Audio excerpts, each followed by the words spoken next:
Hello there. If you clicked on this video, you're fly fishing and you want to increase your chances of landing a fish if you're lucky enough to get one of those hookups. And I'm going to show you some tips today that have helped me through the years of landing fish on the fly rod. So there's one thing that I want to start off with, and that is a basic tip of keeping your fly rod tip down to the surface of the water. That increases your hookup percentage a ton. Why? Because when the fly rod is up like this, you have a lot of slack that goes from the tip of the fly rod down to the water. So if you ever hire a guide, you're going to hear often that person say, tip down, tip down, tip down, right? Sometimes you're burying your tip in the water. That will help you increase the hookup chances. Now I do something specifically when I have a take, right? Whether the bobber goes down or a dry fly eat, I've always got my non-casting hand on the dry fly line. And what I do is right when I detect a strike, remember hook sets are free, right? You can set the hook whenever you see the bobber move slightly weird, or maybe you see your dry fly disappear. Maybe it's a hopper dropper and all of a sudden your hopper sinks. Just set it. You never know. Oftentimes there's a fish on the other end of it. So hook sets are free. Keep that in mind. But anyway, when I get that eat, right, what I'm doing with my non-casting hand is I always have contact with the line, right? Either with my casting hand, if I'm fishing it, I'm always kind of keeping the line tight with my non-casting hand. As soon as that fish strikes, I'm raising the rod up quickly and then I'm pulling down, right? I pull down on the floating line at the same time. That just increases your hookup percentage because the rod's going up and you're pulling down with your non-casting hand. You're pulling the line down. That just gets to the fish a lot quicker. And another tip is, remember, you want to be quick but not powerful. One of the things that I did early on is I put too much power in my hook sets and I was snapping fish off even with 5X and 4X tippet. So right when you feel the weight of the fish on the fly rod is when you want to start easing up a little bit. So it's quick, right? It's a quick action, but it's also not super powerful. You want to be quick but not powerful. Otherwise you'll start breaking fish off. So that's another tip there. Right when you feel the weight of the fish on that fly rod, ease up a little bit and start letting the rod do the work. All right, so now the great debate. Do I get the fish on the reel or do I hand line it in? The answer is yes. You want to do both, right? I'm always trying to get the fish on the reel. I want the rod and the reel to do the work when playing the fish. You're just far less likely to lose a fish if you get it on the reel. However, I will not sacrifice throwing any slack at the fish at all by trying to get it on the reel. If I've got to hand line that fish all the way in, then that's what I'm going to do. Sometimes the fish will help you out, right? It'll take a big run and just put you right on the reel and there you go. Bob's your uncle, right? You got the fish on the reel. But in every other case, right? You've seen me do the quick slap before on the reel to try to get as much line in. I've got a hold of the fly line. I'm making sure it's tight to the fish and then I'm slapping the reel in to try to get that extra slack up quickly. But I'm not going to sacrifice losing the fish because I'm trying to get the reel, the line on the reel. Everything's going kind of slack. I'm not really paying attention to how I'm fighting the fish.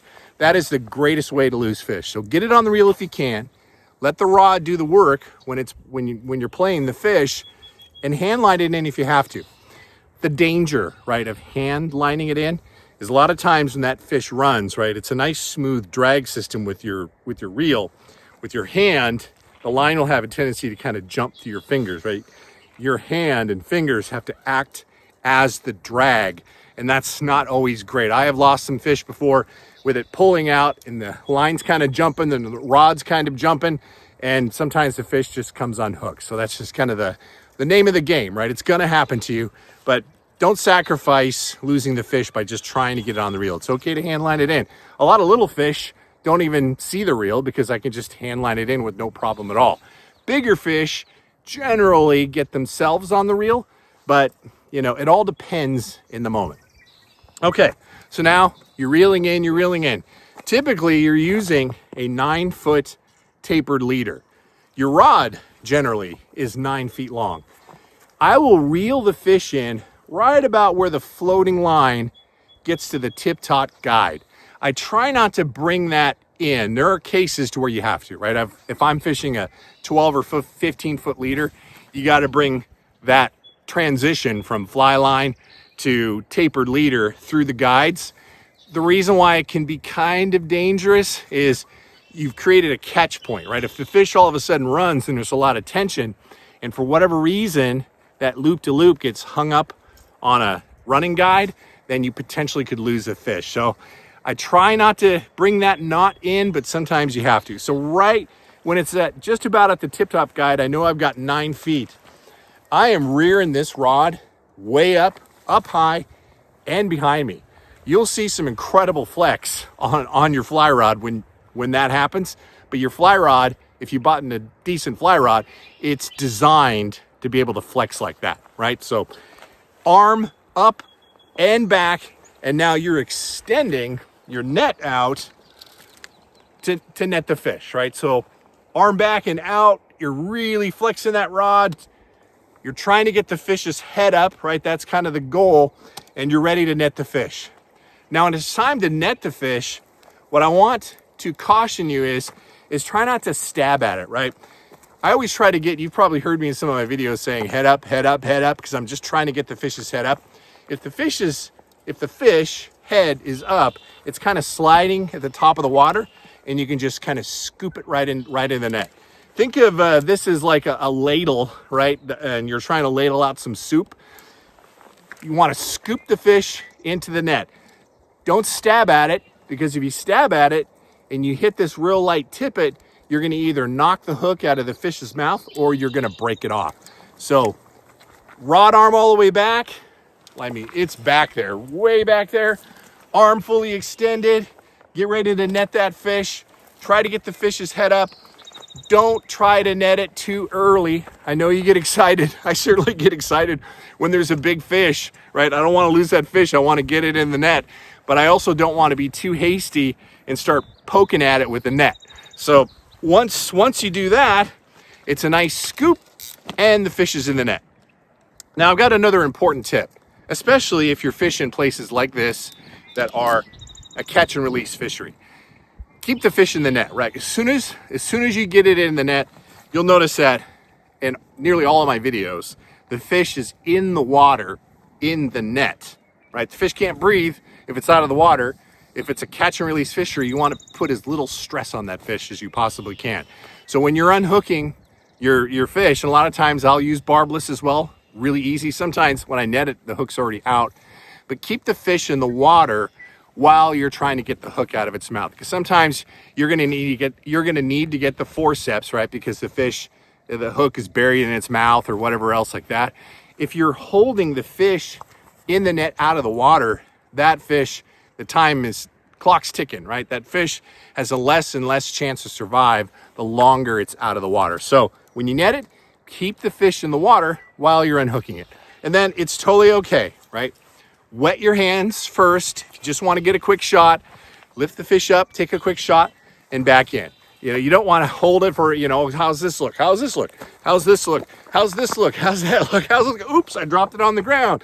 Try to avoid doing that, because generally, if the fish falls on the ground or in the rocks and things like that, or in the grass, it's probably a dead fish, because you're going to wipe all that protective slime off of their scales, and the fish is going to be susceptible to disease and probably will die. So do your best, right? Keep the fish in the net, keep the fish in the net in the water. Just lift it out briefly for a quick picture, second and a half, and away you go. And that fish is going to be just fine, right? After a couple hours of that ordeal, having to put up with you reeling him in with your fly rod, he's ready to eat and, fight another day with another angler. So a great practice. Now there's something that I'm inspired to talk to you about today, because of some of the comments that I've seen on some of my videos when Kobe and I go fishing, right? Be nice to the person that's netting your fish. There is a lot of pressure, right? If you're the guy netting and your buddy or your friend or your wife or your husband or whatever, they have the fish of the lifetime on, there's a lot of pressure for the person holding that net to make sure that they land the fish. So be kind to that person. Show that person a little bit of grace, because there's a lot of adrenaline happening. Not everybody knows how to net a fish perfectly, right? There's really no perfect way. Fish are going to get caught up around your legs, around the person's legs, right? You can try to position yourself away from the fish, but there's just going to be the inevitability of a fish wrapping around your legs, getting wrapped around the net, or, flops out of the net because for whatever reason, right? They're fish. So just be kind to your net person.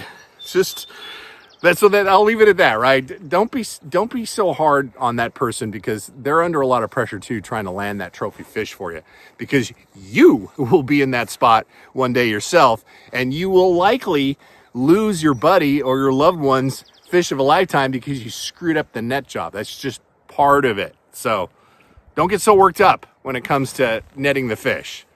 And if you feel so inclined, give that person a little lesson on netting a fish before you go out fishing. Just if that person's a novice, right, and is new, just talk to that person about how, hey, when you net a fish, this is what you do, so everyone can have a great time, and hopefully you can get that trophy net or that trophy fish in your net.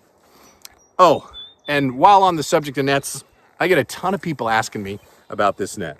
And if I can find it here, where is it?